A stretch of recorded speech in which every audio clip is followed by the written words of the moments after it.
Hi, I'm Jamie Schmale, Member of Parliament for Haliburton, Kawartha Lakes, Brock. I'm here with Kris, a young entrepreneur, owner of Bulldogg Apparel in Lindsay, and we're here to mark Red Tape Awareness Week. And it's a chance for us as legislators to talk to small business owners and talk about how the regulatory burdens imposed by all three levels of government hamper, in some cases, small business success. Now, Kris, you and I were talking before this, and you were telling me stories about how red tape can impede your ability to do what you do here, and also focus on the bigger picture, which is expanding your business and ensuring that your employees are focused on the next task. Absolutely, yeah. And I'm glad that you're here and the government's looking at this because it is important to me and to my family because this is how I support them. I was reading the CFIB report that came out for 2018, and I read the 2014 one prior to that, and it was astonishing that small businesses that have 5 or less employees are spending almost $7,000 a year per employee just on navigating through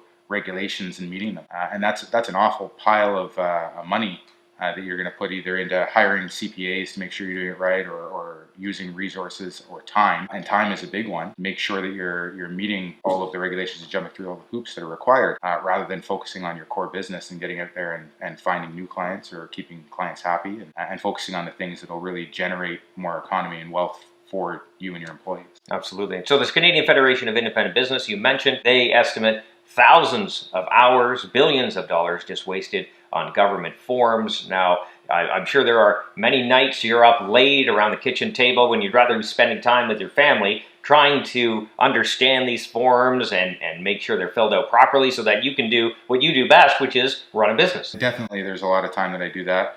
That's part of being a business owner, I think, but I don't think to the level that it's happening that it needs to be that much. I don't think we should be spending time away from our families or our employees. The employees here have to step up and do the things that I would like to be doing in my business, which puts more of a work burden on them, which will affect their work-life balance because I've got to spend time both at home and here navigating those regulations.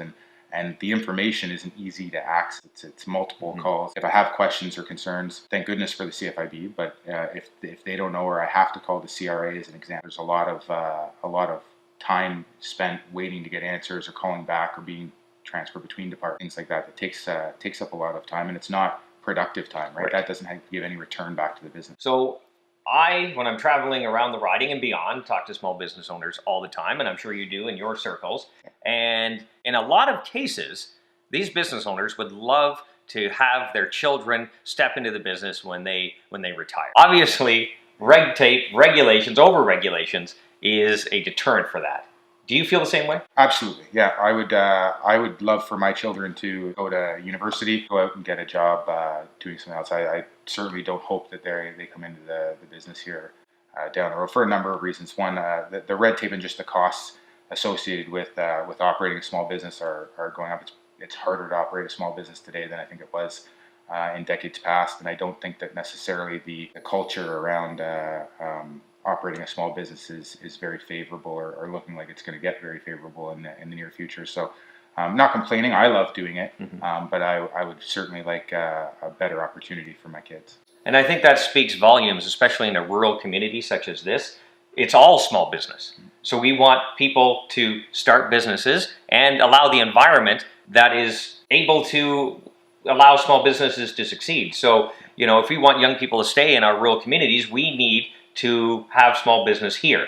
Absolutely. And if they can't start up, or they don't want to start up, or don't want to expand, or don't want to hire that next employee because of the regulatory or cost burden, that's a problem. It is a problem, yeah. And it's there's ways to.